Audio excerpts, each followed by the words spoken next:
Students, आज की class में हम अपने इलेक्ट्रॉन पोटेंशियल के नॉलेज को और इन्हांस करेंगे। तो लास्ट क्लास में हमने एक प्रॉपर्टी पढ़ी थी that electron potential is an intensive property but delta G and delta G not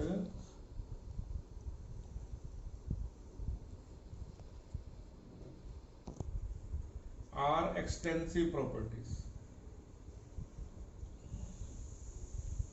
clear नहीं क्लियर? तो जो डेल्टा जी है वो और डेल्टा जी नॉट ये एक्सटेंसिव प्रॉपर्टीज हैं। तो यहाँ पर और अगर आपको दो अननोन वैल्यू से या कोई भी नोन वैल्यू से एक अननोन वैल्यू निकालनी हो, आप हमेशा एक्सटेंसिव प्रॉपर्टीज का यूज करेंगे, इंटेंसिव का नहीं। मैं रिपीट कर रहा हूँ, इलेक्ट्रॉन पोटेंशियल्स की जो वैल्यूज हैं वो इंटेंसिव प्रॉपर्टीज हैं और डेल्टा जी और डेल्टा जी नॉट की वैल्यू एक्सटेंसिव प्रॉपर्टीज है, थर्मोडायनेमिक प्रॉपर्टीज हैं। तो आपको गिवन है फेरिक और फेरस में रिडक्शन पोटेंशियल की वैल्यू, आपको गिवन है फेरिक से आयरन की रिडक्शन पोटेंशियल की वैल्यू, आपको पता लगाना है फेरस से आयरन की रिडक्शन पोटेंशियल वैल्यू। तो पहले जो आपको गिवन है उसको लेते हैं। गिवन वैल्यू है हमारे पास Fe3+ except one electron to give you Fe2+। इसकी जो वैल्यू है वो है 0.77। इक्वेशन नंबर जो 2 है वो है Fe3+ will give you and you will get Fe। Are you okay with that? तो ये दो वैल्यूज हैं, इक्वेशन नंबर 1 इक्वेशन नंबर 2। आपको रिक्वायरमेंट है Fe2+ से रिक्वायर क्या है आपके पास, आपको जो रिक्वायरमेंट है वो है Fe2+ से Fe बनना, फेरस बिकमिंग आयरन। तो अगर आप इक्वेशन नंबर 2 में से इक्वेशन नंबर 1 को माइनस कर देते हैं, you will able to get that value. इसका मतलब क्या हो गया, अगर आप डेल्टा G2 में से डेल्टा G1 को माइनस कर देंगे, you are able to get delta G required. Are you okay with that और नॉट? क्लियर? तो ये जो रिक्वायरमेंट है कहाँ से आई, अगर हम इक्वेशन नंबर 2 में से इक्वेशन नंबर 1 को माइनस कर देंगे तो डेल्टा G2 की वैल्यू क्या आई आपके पास। अब इसको मैं लिख के दिखा रहा हूँ आपको ताकि आप समझ जाएं। आप पहले यहाँ 2 को लिखें, फिर आप यहाँ 1 पे लिखें,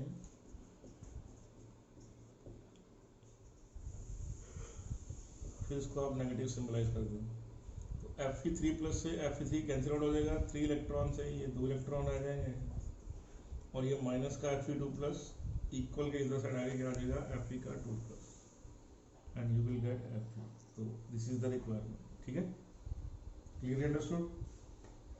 ये बात समझ आ गई? तो आपने 2 में से 1 को माइनस किया। Are you sure?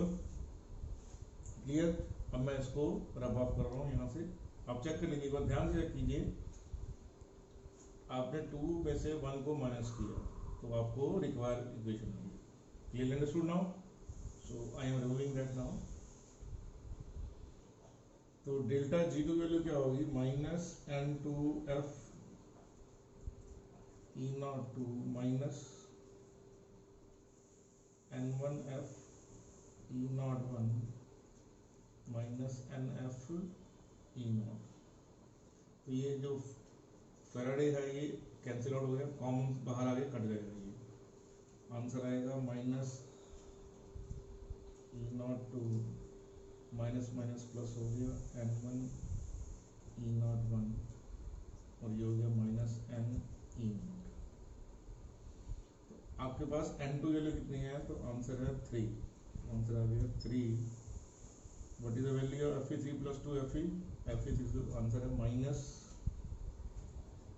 -0.04। N1 की वैल्यू क्या है, N1 की वैल्यू है 1। चेक कीजिए, N1 वैल्यू 1। और ई नॉट कितना है 0.77 और ये कितनी है -2 ई नॉट Fe2 + 2 Fe कितना हो गया 0.12 ये हो गया 0.77 ई नॉट Fe2 + 2 Fe तो ये जो आंसर है ये हो गया 0.89 डिवाइड बाय 2 तो जो आपकी वैल्यू आ गई वो -0.445 equal.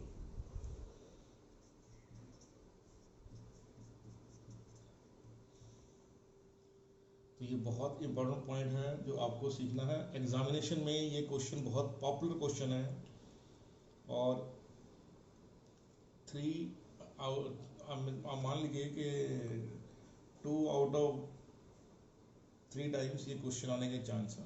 Very very important property that is. Are you okay with the situation now?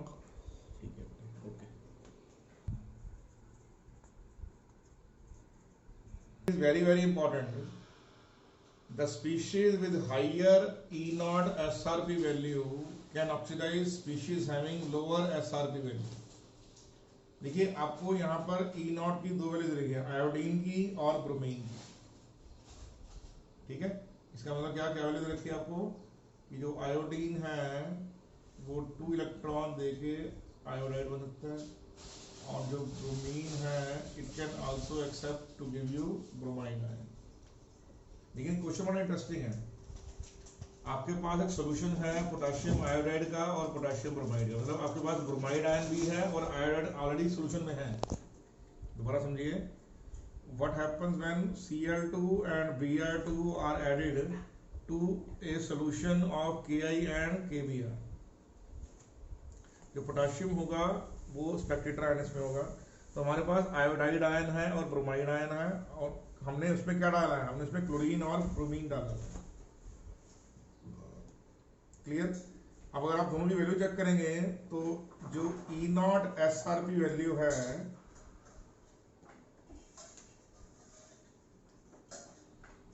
वो आप चेक कर लीजिए। ब्रोमीन की क्या है, 2 की क्या है हाइयर देन, मतलब आप ब्रोमीन लगा लीजिए, ब्रोमीन की हाइयर है किसके मुकाबले में SRP value of iodine.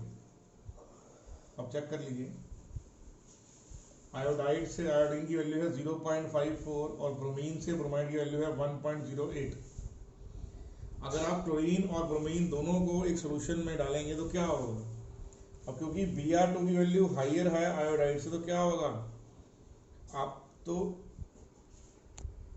Sorry यहाँ पर आपको आना चाहिए iodide and bromine are added to this. तो अगर आप आयोडीन और ब्रोमीन ऐड करेंगे तो फिर Ki और Kbr सोल्यूशन में आप क्या ऑब्जर्व करेंगे? दोबारा समझिए, श्योर, आयोडीन और ब्रोमीन आपने ऐड किए हैं एक सोल्यूशन जिसमें Ki और Kbr है, तो Br2 की SR वैल्यू आयोडीन से ज्यादा है। इसका मतलब क्या होगा, जो ब्रोमीन होगा क्योंकि उसकी वैल्यू हाइयर है, it is able to accept electron from iodide ion, क्योंकि वैल्यू बढ़ी है उसकी, तो क्या होगा, bromine is able to oxidize क्या, is able to oxidize iodide ions. जो ब्रोमीन है वो आयोडाइड में से इलेक्ट्रॉन निकाल लेगा, तो क्या होगा, और जो आयोडीन है, आयोडीन एडेड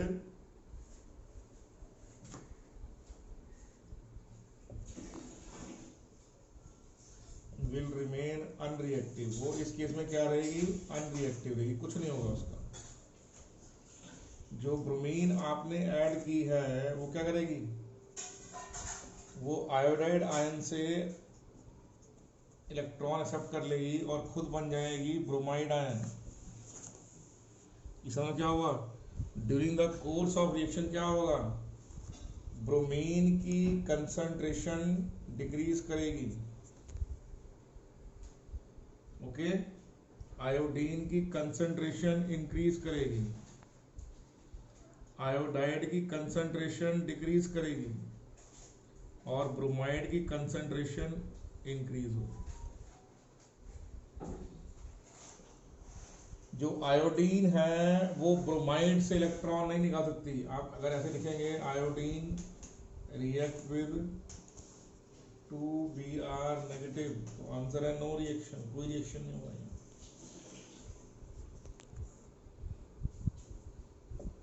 तो ऑब्जर्वेशन में क्या आएगा, लेकिन रिवर्स पॉसिबल नहीं है। आयोडाइड जो है ब्रोमाइड से इलेक्ट्रॉन नहीं निकाल सकता। रीजन क्या है, उसकी एसआर वैल्यू। जो आयोडीन है वो ब्रोमाइड आयन से इलेक्ट्रॉन नहीं निकाल सकती, ठीक है, लेकिन ब्रोमीन आयोडाइड से इलेक्ट्रॉन निकाल सकती है। Are you okay with that? Are you sure with that ना? ठीक है। अगर मान लीजिए, मैं दोबारा बोल रहा हूँ, रीजन क्या है, रीजन ये है bromine has higher SRP than iodide. तो ब्रोमीन जो है वो आयोडाइड से इलेक्ट्रॉन निकाल लेगी। चेक कीजिए वैल्यूज को। ब्रोमाइड से ब्रोमीन से ब्रोमाइड की वैल्यू क्या है 1.08, बट अगर आप आयोडीन डालेंगे ब्रोमाइड में तो ये रिएक्शन नहीं होगा, लेकिन ब्रोमीन डाल आयोडाइड में डालेंगे तो रिएक्शन होगा। सिमिलरली अगर अब क्वेश्चन में लिखा तो नहीं हुआ, मान लीजिए आपने क्लोरीन डाल दी यहाँ पे, तो क्लोरीन क्या करेगा, दोनों आयोडाइड में से और ब्रोमाइड से, दोनों से इलेक्ट्रॉन निकाल लेगा। क्लियर ना? तो अगर यहाँ लिखा नहीं हुआ, क्वेश्चन का पार्ट नहीं है, लेकिन इफ Cl2 इज यूज्ड, ठीक है, it will oxidize both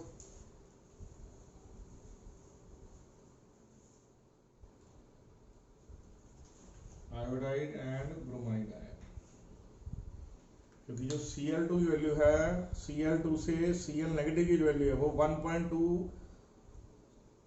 I think 1.35 के आसपास है। तो याद रखिए जो मोर रिएक्टिव है, ठीक है, जो ज्यादा ऑक्सीडाइजेबल स्पीशीज है, जिसका एसआरपी वैल्यू ज्यादा है, वो अपने से लोअर एसआरपी के स्पीशीज से इलेक्ट्रॉन विड्रॉ कर सकता है, निकाल सकता है। Are you sure about that? ये बहुत इंपॉर्टेंट पॉइंट है जो आपको मालूम होना चाहिए। Okay, sure, note down.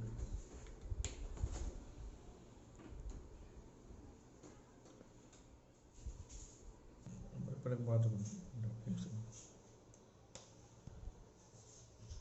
हाँ, तो देखिए नेक्स्ट क्वेश्चन में क्या कीजिए, आपको यहाँ पर 5 डिफरेंट स्पीशीज दे रखी हैं, उन सबकी एसआरपी वैल्यू दे रखी है। सबकी क्या दे रखी है, एसआरपी वैल्यू। क्या कीजिए, K+ से K बनना है, पोटाशियम केटायन से पोटाशियम का बनना है -0.93, Ag+ सिल्वर आयन से सिल्वर का बनना है 0.8, मर्क्यूरिक आयन का मरकरी बनना है 0.79, मैग्नीशियम केटायन का मैग्नीशियम बनना है -0.37, और क्रोमियम 3+ आयन का क्रोमियम बनने की जो वैल्यू है वो है -0.74। तो रिड्यूसिंग पावर का ऑर्डर लिखना है आपको। तो रिड्यूसिंग पावर क्या होती है, रिड्यूसिंग पावर होती है टेंडेंसी टू गिव इलेक्ट्रॉन, ठीक है जी, इलेक्ट्रॉन देने की टेंडेंसी जो है उसको बोलते हैं रिड्यूसिंग पावर। जो बेस्ट रिड्यूसिंग एजेंट है उसका नाम है लिथियम। लिथियम एक्वस मीडियम में दुनिया का सबसे बेस्ट रिड्यूसिंग एजेंट है। यहाँ पे क्वेश्चन तो खैर नहीं है, लेकिन आपको पता होना चाहिए as student. Lithium in aqueous medium is the best reducing agent. यही वजह होती है कि आपके जो सेल फोन की बैटरी है वो लिथियम आयन बैटरी होती है। उसका 2 कारण है, number 1 lithium is the best reducing agent, और नंबर 2 है वो लाइटेस्ट मेटल भी है, उससे हल्का कोई मेटल नहीं है दुनिया में। पहले नंबर पे हाइड्रोजन, फिर हीलियम, और फिर कौन होता है, लिथियम। और लिथियम क्योंकि बेस्ट रिड्यूसिंग एजेंट है, क्या होगा, ओके। तो यहाँ पर reducing tendency to give electron है, तो जितना लोअर होता है, lower the value of SRP,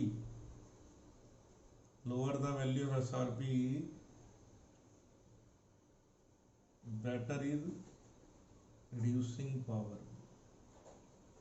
जितनी एस आर पी की वैल्यू क्या होगी, कम होगी, उतना वो बेटर रिड्यूसिंग एजेंट होगा, उतना इलेक्ट्रॉन देने की एबिलिटी ज़्यादा होगी।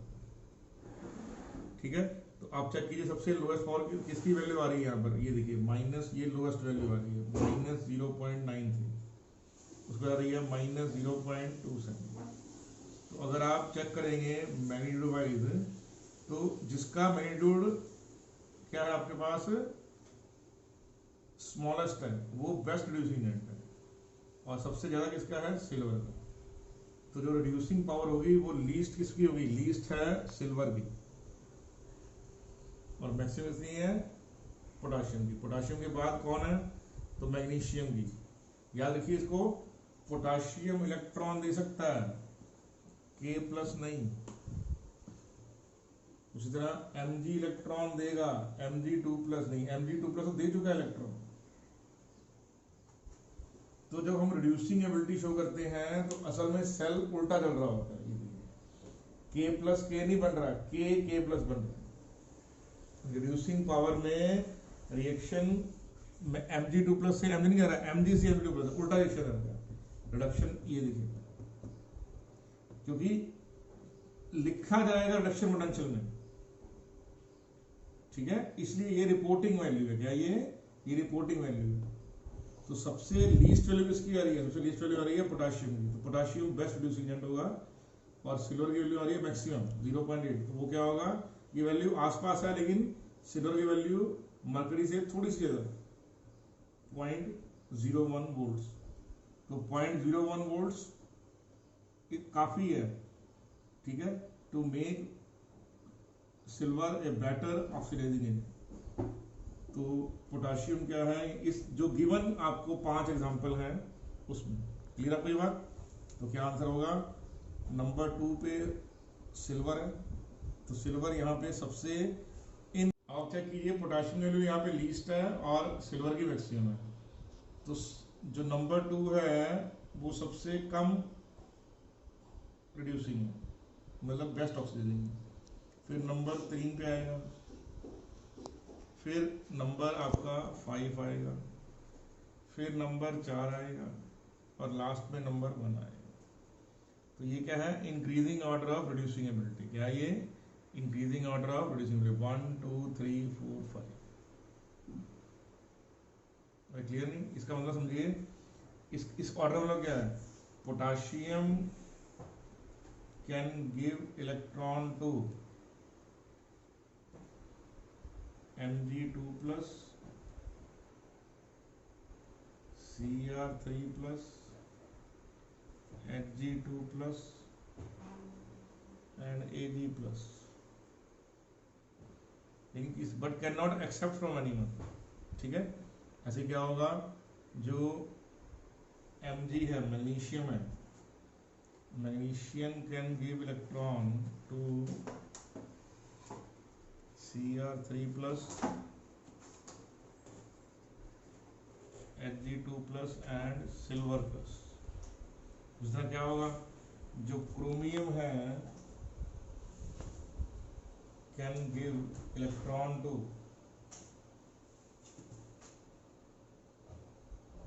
Mg2+,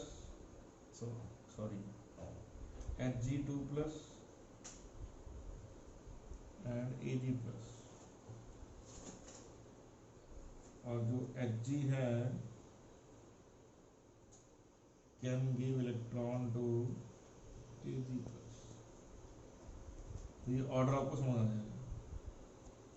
बट जो सिल्वर है इन पांचों में से किसी को इलेक्ट्रॉन नहीं देगा। Okay, sure about that. Silver अगर इलेक्ट्रॉन देगा तो अपने से हायर एसआरपी को ही देगा। Are you sure about that और नॉट? ये बहुत इंपॉर्टेंट क्वेश्चन है और एग्जामिनेशन पॉइंट ऑफ व्यू बहुत इंपॉर्टेंट है। ठीक है, मैं दोबारा बोल रहा हूँ, पोटाशियम इलेक्ट्रॉन देगा, पोटाशियम कैटायन नहीं। मैग्नीशियम इलेक्ट्रॉन देगा, मैग्नीशियम आयन नहीं। Cr इलेक्ट्रॉन देगा, Cr3 नहीं। तो जैसा लिखा गया एक्चुअली उसका उल्टा होता है, नेगेटिव वाला। ठीक है, are you sure about that? Clear? हाँ, ये कॉपर वायर है, उसको हमने डिप किया है सिल्वर नाइट्रेट में, और सिल्वर वायर को हमने डिप किया है कॉपर सल्फेट सोल्यूशन में। क्लियर? तो आपको पता लगाना है कि क्या किस केस में हम केस ए में या केस बी में किस में ये रिएक्शन पॉसिबल होगा। अब देखिए आप ई नॉट वैल्यू को चेक कीजिए, तो ई नॉट वैल्यू से हमें मालूम पड़ रहा है यहाँ पे कि जो सिल्वर की वैल्यू है वो ग्रेटर देन कॉपर की वैल्यू है। जो एसआरपी वैल्यूज दे रखे हैं आपको, उसमें सिल्वर आयन से सिल्वर की जो फॉर्मेशन है वो 0.8 वोल्ट्स है और कॉपर आयन से कॉपर की फॉर्मेशन 0.3 वोल्ट्स है। इसका मतलब क्या हुआ, जो कॉपर है वो एनोड की तरह काम करेगा। Copper can provide electron to silver ion, लेकिन जो सिल्वर है it can not provide electron to copper. इस केस में क्या होगा, तो ऑब्जर्वेशन जो ए है, जो ऑब्जर्वेशन ए है, ठीक है, वो रिएक्टिव है। क्या बेटे, वो रिएक्टिव है। कारण क्या होगा, copper has lower SRP value than silver, so copper can provide electron to Ag plus ion। इस पॉइंट को याद रखिए, सिल्वर आयन इलेक्ट्रॉन को एक्सेप्ट करेंगे, सिल्वर नहीं एक्सेप्ट करेगा। Are you sure about that?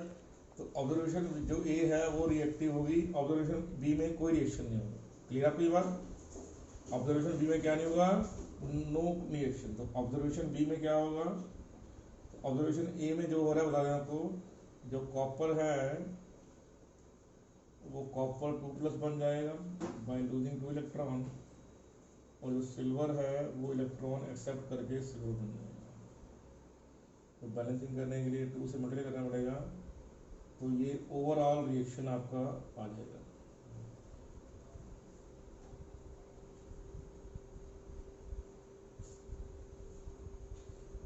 ठीक है, जो ऑब्जर्वेशन बी है उसमें ऑब्जर्वेशन जो बी है नथिंग हैपेंस, कुछ नहीं होगा।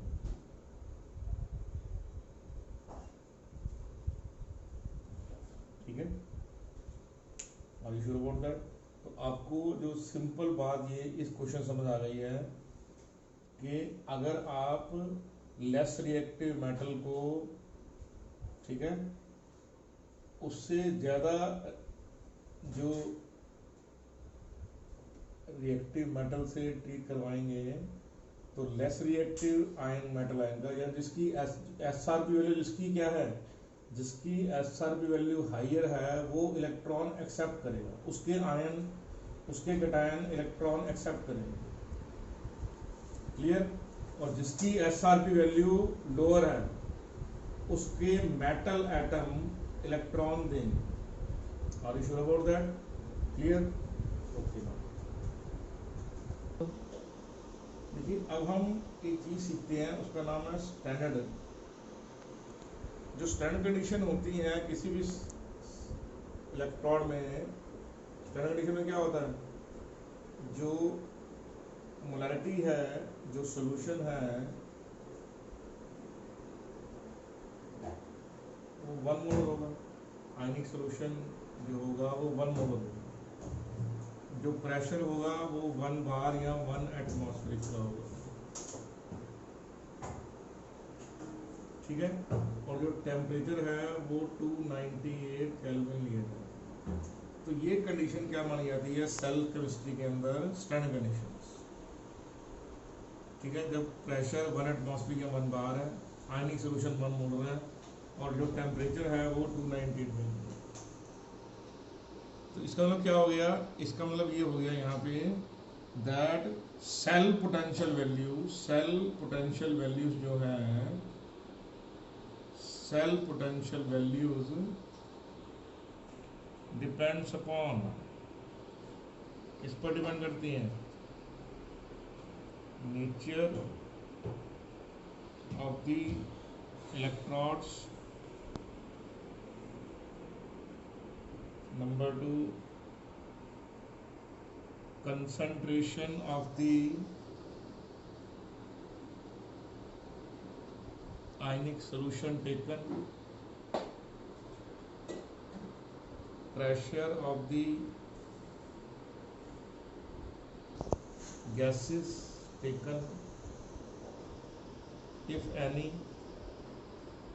and number 4, temperature.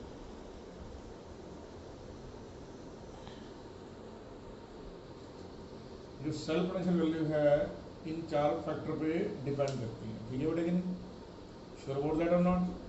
तो इसके लिए अब यूज की जाएगी, ठीक है, तो हम एक इक्वेशन यूज करेंगे, इसका नाम है नर्स्ट इक्वेशन। कौन सी इक्वेशन? Nernst equation. क्योंकि उसमें क्या होगा, फॉर नॉन स्टैंडर्ड कंडीशंस, जब कंडीशन नॉन स्टैंडर्ड होगी, ये स्टैंडर्ड कंडीशंस हैं, when conditions are not standard then we use Nernst equation। क्या यूज करेंगे? Nernst equation। अब हम आपको सिखाते हैं Nernst equation।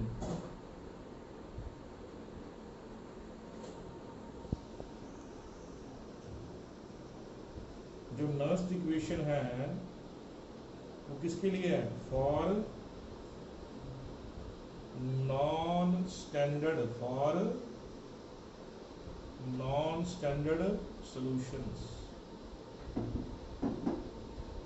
जिन केसेस में क्या होगा, कंडीशन है वो स्टैंडर्डाइज नहीं है, नॉन स्टैंडर्डाइज, जो कंसंट्रेशन है वो 1 मोलर नहीं है, जो प्रेशर ऑफ गैस है वो 1 एटमॉस्फेरिक हो भी सकता है, नहीं हो सकता, टेम्परेचर अभी तक तो हम 298 पे लेंगे, उसी तरह जो इलेक्ट्रॉन्स हैं वो बहुत सारे नेचर के हो जाएंगे।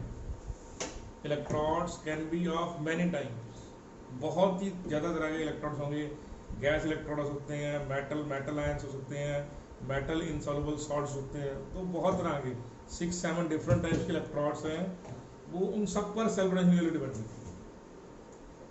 लेकिन आपके कोर्स में मेनली नेचर ऑफ इलेक्ट्रॉन पर इतना ध्यान नहीं दिया गया जितना ध्यान दिया गया कंसंट्रेशन और प्रेशर पर। नेचर ऑफ इलेक्ट्रॉन और टेम्परेचर को मेनली कॉन्स्टेंट लिया गया है ज़्यादातर केसेस में, ठीक है, लेकिन हम इन केसेस को भी लेंगे। टेम्परेचर चेंज करेंगे तो सेल ईएमएफ चेंज होगा, वो आप पढ़ेंगे थर्मोडायनामिक्स ऑफ सेल्स में, आपको क्वेश्चन समझाए जाएंगे। उसी तरह मैं आपको पढ़ाऊंगा different types of electrons also अलग से, फिर लेकिन पहले हम अपने ध्यान से फैक्टर नंबर 2 और फैक्टर नंबर 3 को सीखेंगे, इनको हम बाद में लेंगे, ठीक है। Are you okay? तो हम जो इलेक्ट्रॉड है वो स्टैंडर्डाइज लेंगे और टेम्परेचर को 298 लेके हम क्वेश्चन करेंगे। तो नर्स्ट इक्वेशन क्या है कि जब ये दोनों कंडीशन क्या है, स्टैंडर्डाइज नहीं है, कंसंट्रेशन और प्रेशर क्या नहीं है, स्टैंडर्डाइज नहीं है, तब इक्वेशन क्या लेती है, तब ईएमएफ कैसे निकालेंगे उसको चेक करो, ठीक है। मान लीजिए एक कोई स्टैंडर्ड रिडॉक्सेशन हो रही है, उसमें A मोल ऑफ A है इन aqueous medium plus B mole of B है इन aqueous medium, producing you X mole of C and Y mole of D।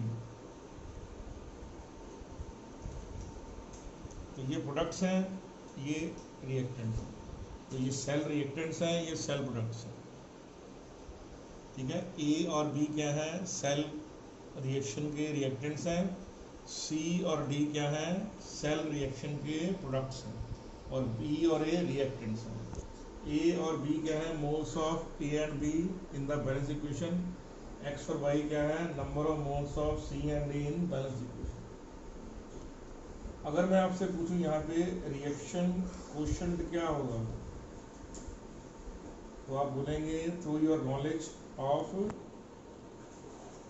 Law of mass action, sir ये है concentration of product raised to their power of stoichiometry divided by concentration of the cell reactant raised to their power of stoichiometry, ठीक है। Pure solid, pure liquids, इनकी activity को हमने 1 लेना है हमेशा। Activity of pure solids and pure, असल में एक्टिविटीज होती हैं, लेकिन क्योंकि 12th क्लास स्टैंडर्ड बहुत एलिमेंट्री क्लास है साइंस की, तो इसलिए हम यूज करते हैं कंसंट्रेशन टर्म। एक्टिविटी एक्चुअल में दो टर्म का मल्टीप्लिकेशन होती है, that is activity coefficient into molarity of the solution. तो हम मान के चलते हैं कि जो एक्टिविटी कोफिशिएंट है वो 1 है यहाँ पे, जो आपको क्वेश्चन करवाए जाएंगे, ठीक है। तो इसलिए आप मोलैरिटी को लेकर चलेंगे। तो प्योर सॉलिड और प्योर लिक्विड में आप एक्टिविटी या मोलैरिटी को 1 मानेंगे, is that.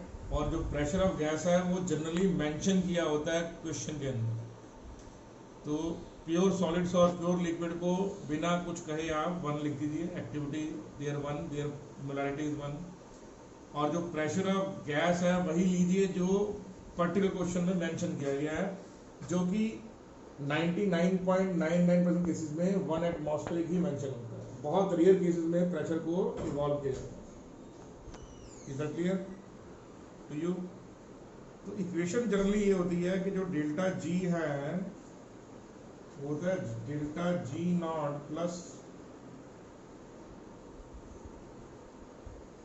RT log natural into reaction quotient. Clear कोई बात? डेल्टा जी के लिए क्या होती है? Minus NF E cell. Delta G not क्या होता है? Minus NF E not cell.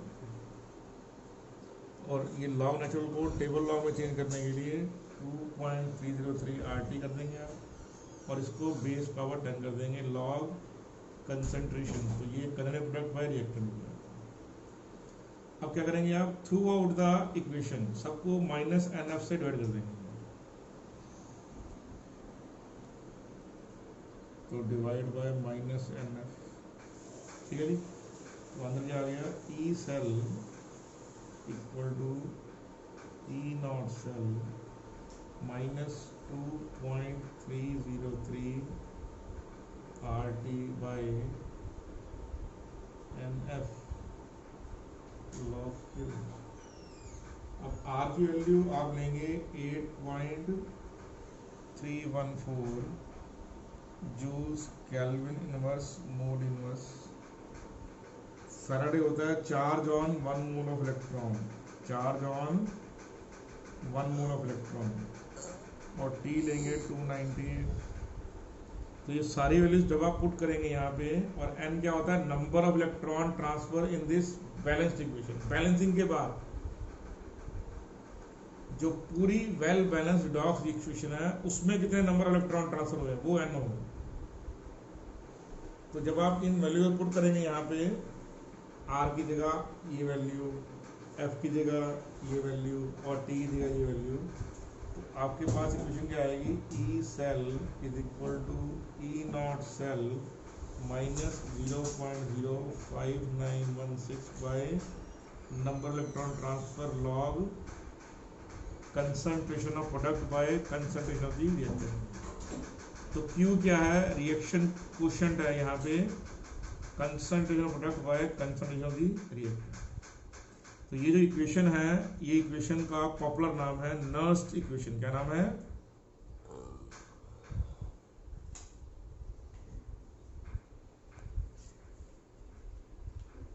तो Nernst equation is used to determine the EMF of a cell when conditions are not standard।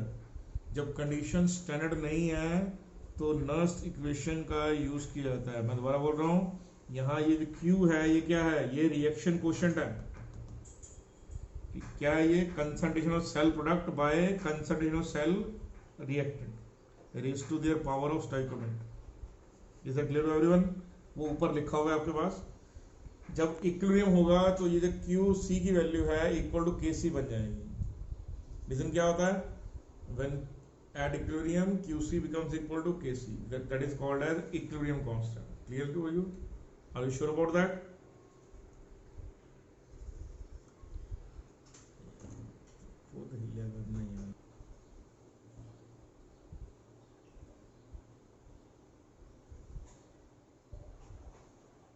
अब आपको सेल पोटेंशियल निकालना है इस गिवन इक्वेशन का, जबकि E नॉट वैल्यूज आपको रिपोर्ट की गई हैं। ओके, वैसे बता दूं आपको एक वर्ड बार बार आपको बाद में आएगा, आपको फिजिक्स में ज़्यादा समझ आएगी इस बात की, ईएमएफ ऑफ द सेल। ठीक है, कि वो cell potential when circuit draw no current, इसको आप बोल सकते हो जो सेल ईएमएफ है वो क्या है, मैक्सिमम सेल पोटेंशियल है किसी भी गिवन सेल में। मैं दोबारा बोल रहा हूँ, ईएमएफ क्या होता है, maximum potential of the given cell, जो गिवन सेल है उसका मैक्सिमम पोटेंशियल क्या पॉसिबल है, उसको सेल ईएमएफ ही बोलते हैं। खैर ईएमएफ जो वर्ड है ये केमिस्ट्री में कम ही आएगा, केमिस्ट्री में आपको सेल पोटेंशियल ही आएगा। Are you sure about that? लेकिन फिर भी एज ए स्टूडेंट आपको मालूम होना चाहिए, ईएमएफ कभी लिखा हो तो don't worry about that, he is talking about maximum cell potential. Are you okay with that? ठीक है, तो यहाँ सेल पोटेंशियल आपको निकालना है बाय यूजिंग नर्स इक्वेशन, जबकि ई नॉट वैल्यू रिपोर्ट है। क्लियर? तो ई नॉट वैल्यूज, वैसे तो सेल बना हुआ है, बने हुए सेल से मालूम पड़ रहा है लेफ्ट में एनोड है, ओके, बीच में सॉल्ट ब्रिज है और राइट में कैथोड है। ये ऑलरेडी बना हुआ है। अगर ना भी बना हो तो प्रॉब्लम वाली बात नहीं है, हम मालूम पड़ जाएगा हमें कि कौन कैथोड है कौन एनोड है, कहां से, ई नॉट वैल्यूज से। तो ई नॉट कॉपर का है 0.34 और ये नेगेटिव में, तो ऑब्वियस है negative will be less than positive. तो मैग्नीशियम यहाँ पर एनोड है, और जो तो सेल रिएक्शन क्या है, जैसा उसने लिखा है क्वेश्चन में वैसा ही हो रहा है। तो पहले आप लिखिए एनोड पे क्या हो रहा है, ऑब्वियस है एनोड पे होती है ऑक्सीडेशन। तो ऑक्सीडेशन में क्या होगा, जो मैग्नीशियम है इज लूजिंग 2 इलेक्ट्रॉन, तो कैथोड पे क्या हो रहा है, तो कैथोड पे हो रहा है copper ion accepting 2 electron to becomes copper. तो जैसा ये रिएक्टेंट है ये प्रोडक्ट है, रिएक्शन ऐसे जा रहा है, reactant product, reactant product, check कीजिए, reactant product, reactant product separated by salt bridge. ये सिंगल लाइन डोनेट करती है फेज डिफरेंस, देखिए जैसे मेरा पेन जा रहा है, single line represent phase difference, double line represent salt bridge. तो ये रिएक्टेंट है, ये प्रोडक्ट बन रहा है। तो एनोड पे क्या हो रहा है, मेटल जो है वो मेटल आयन बन रहा है, मेटल क्या बन रहा है, मेटल आयन। और कैथोड पे क्या हो रहा है, metal ion is becoming metal atom. तो अब यहां पर इलेक्ट्रॉन बैलेंस है, तो अगर बैलेंस ना हो तो आप बैलेंस कीजिए, तो यहां पर तो ऑलरेडी बैलेंस है, तो आंसर क्या आएगा, Mg plus copper 2 plus will give you Mg2 plus copper। यहाँ पर आप साथ साथ N को मेंशन कर दीजिए जो 2 है यहाँ पे, अदरवाइज नहीं तो आप बैलेंस कीजिए। दूसरा रिएक्शन क्वेश्चन क्या है, तो आंसर है concentration of product. Pure copper नहीं लिखेंगे क्योंकि मेटल की प्योर फॉर्म को नहीं लिखा जाता, ऐसे ही मैग्नीशियम को नहीं लिखा जाएगा, प्योर मेटल है। तो pure metal and pure liquids do not right in the reaction quotient values. तो Mg2 प्लस आएगा और कितना आएगा, कॉपर 2 प्लस आएगा।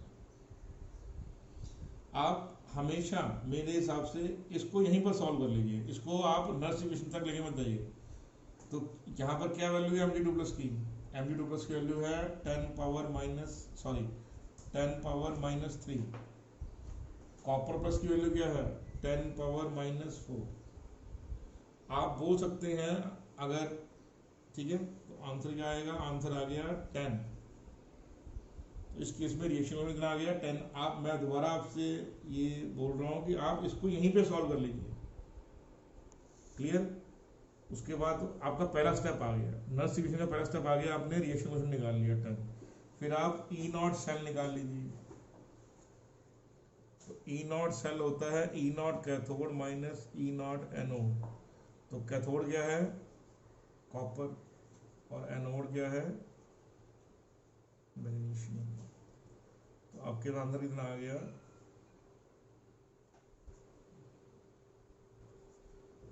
2 ई नॉट सेल। अब आपने कुछ नहीं करना, सिर्फ नर्स इक्वेशन में ये वैल्यूज पुट कर देनी है। आपको सेल पोटेंशियल निकालना है, जबकि ई नॉट मालूम है -0.05916 by n log क्यू। तो अब क्या करेंगे आप, तो यहाँ 3D नहीं बनेगी, मतलब यहाँ पे आप ऐसा बहुत आपको ऑलरेडी आंसर मालूम है।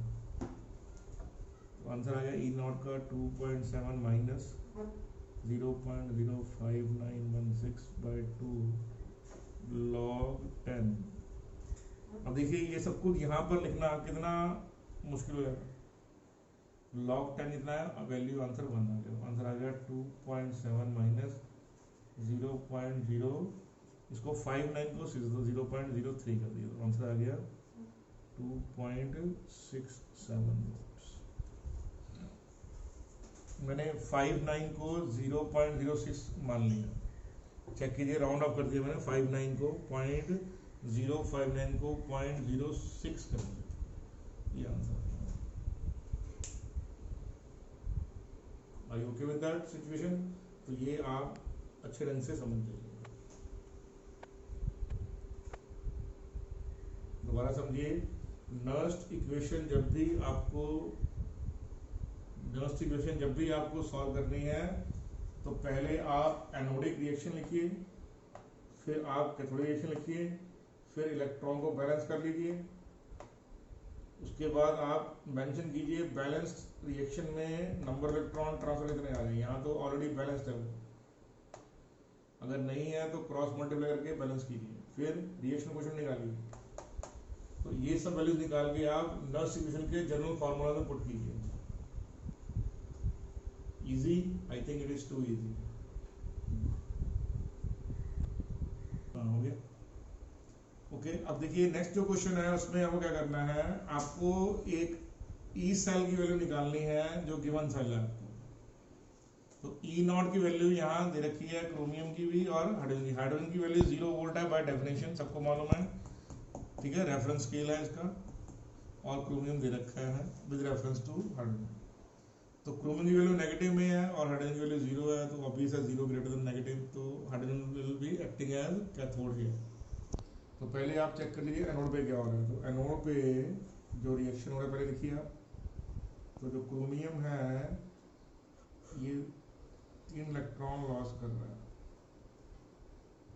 और कैथोड पे क्या हो रहा है, कैथोड पर जो हाइड्रोजन है accepting 2 electron to give you H2। अब देखिए इस केस में ये बैलेंस्ड इक्वेशन नहीं है, यहाँ 3 इलेक्ट्रॉन है, 2 है, तो बैलेंस कीजिए multiplying it by 2 and multiplying by 3। अब आपका इलेक्ट्रॉन बैलेंस में आ गया, 3 to the 6, 3 to the 6। तो आंसर क्या है ओवरऑल सेलिब्रेशन का, 2Cr plus 6H plus will give you 2Cr3 plus H2 gas. तो जो रिएक्शन को अब जो n की वैल्यू आई है वो 6 आई है, वाई 3 to 6, इलेक्ट्रॉन की जो बैलेंसिंग है वो 6 पे आ रही है। क्लियर आपको ये बात? तो रिएक्शन क्वेश्चन जो आएगा वो क्या आएगा, वो आएगा concentration of cell product, concentration of cell products raised to their power by concentration of the cell reactant। अब देखिए यहाँ पर प्योर, क्योंकि क्रोमियम प्योर मेटल है तो रिपोर्ट नहीं किया गया क्योंकि इसकी एक्टिविटी 1 है। प्रेशर ऑफ H2 भी 1 है, लेकिन फॉर सेक ऑफ कन्वीनियंस मैंने नोट डाउन किया। तो क्रोमियम की वैल्यू क्या है, यहाँ देखिए 0.01, तो इतना आ गया 10 पावर -2 H प्लस के लिए कितनी है यहाँ पर 0.01, तो कितना आ गया यहाँ भी -2 की पावर, कितना आंसर आ गया, तो आप बेस 6। प्रेशर ऑफ ये, तो आंसर आ गया 10 पावर -4, 10 पावर -12, ओवरऑल आपका आंसर आ गया 10 पावर 8। क्लियर आपको ये बात? अब आपको क्या करना है, अब आपको ई नॉट सेल निकालना है। तो ई नॉट सेल क्या है, E not cathode minus E not anode. Answer कितना आ गया 0 minus of minus 0.74, answer is 0.7। अब इस वैल्यू को आप नर्स्ट इक्वेशन में पुट कीजिए, E cell equal to E not cell minus 0.059 by n log question तो ई नॉट की वैल्यू कितनी है 0.74, इसको फॉर सेक ऑफ कन्वीनियंस 0.06 कर देते हैं बाई 6 लॉग 10 पावर कितना हो जाएगा 8, तो आंसर आ गया 0.74 माइनस 0.01 लॉग 10 पावर 8, ये 8 पावर नीचे आ गया, आंसर आ गया 0.71 माइनस 0.08 लॉग 10 1 हो गया, ये आंसर आ गया 0.66 वोल्ट्स। इस क्वेश्चन को दोबारा रिव्यू कर लीजिए आप। क्रोमियम और SHE का एक आपको कॉम्बिनेशन गिवन है, इस कॉम्बिनेशन का ई सेल निकालना है अंडर नॉन स्टैंडर्ड कंडीशन। अब इस केस में दोनों की पोलैरिटी सेम है, ठीक है, तो कोई बच्चा सोचेगा कैथोडिक और एनोडिक कंपाउंड की पोलैरिटी सेम है, रिएक्शन होनी चाहिए, ठीक है। तो जो एनोड है वहां पर रिएक्शन क्या हो रहा है, Cr is losing electron and H plus ions are accepting electron। कैसे मालूम पड़ा, ऑब्वियस है ई नॉट की वैल्यू से मालूम पड़ा, श्योर। तो हमारे पास ये वैल्यू आ गई, तो हमने इसको बैलेंस कर दिया। कैसे बैलेंस किया, क्योंकि 3 इलेक्ट्रॉन लॉस हो रहे हैं, 2 गेन हो रहे हैं, तो इलेक्ट्रॉन बैलेंस में नहीं है। तो आपने जैसा कि क्लास 11 में सीखा हुआ है रेडॉक्स की टाइट्रेशंस में, आप बैलेंसिंग कीजिए, तो बैलेंसिंग करने पर इलेक्ट्रॉन की वैल्यू 6 आ रही है, यहाँ पुट कर लीजिए। फिर आप रिएक्शन क्वेश्चन को निकाल लीजिए, concentration of product by concentration of the reacted pure metal को नेगलेक्ट कर दीजिए, श्योर। प्रेशर ऑफ हाइड्रोजन इस केस में लकीली 1 है, तो 1 ही रहने दीजिए, कोई प्रॉब्लम नहीं है। और दूसरे केस में क्या होगा आपके पास यहाँ पे, ठीक है, इसकी पावर 3 भी आएगी यहाँ पर, ठीक है, लेकिन 1 की पावर चाहे 300 ही क्यों ना हो, उसके बाद आंसर 1 ही रहना है, क्लियर। तो आपके पास आंसर जो आ गया वो सॉल्व किया, आपने वैल्यूज पुट किया, कुछ नहीं किया। Cr प्लस 3 की वैल्यू आपको गिवन है, H प्लस की वैल्यू आपको गिवन है, आपने वैल्यू पुट की है और उसको कैलकुलेट किया, इधर को क्लियर हो गया। और उसके बाद आपने जनरल इक्वेशन, ये नर्स्ट इक्वेशन है, याद रखिए, this equation should be in your mind always. फिर आपने ई नॉट सेल फाइंड आउट किया, और फिर आपने ई नॉट सेल के वैल्यू को ई सेल निकालने के लिए यूज किया, okay, sure, all the best.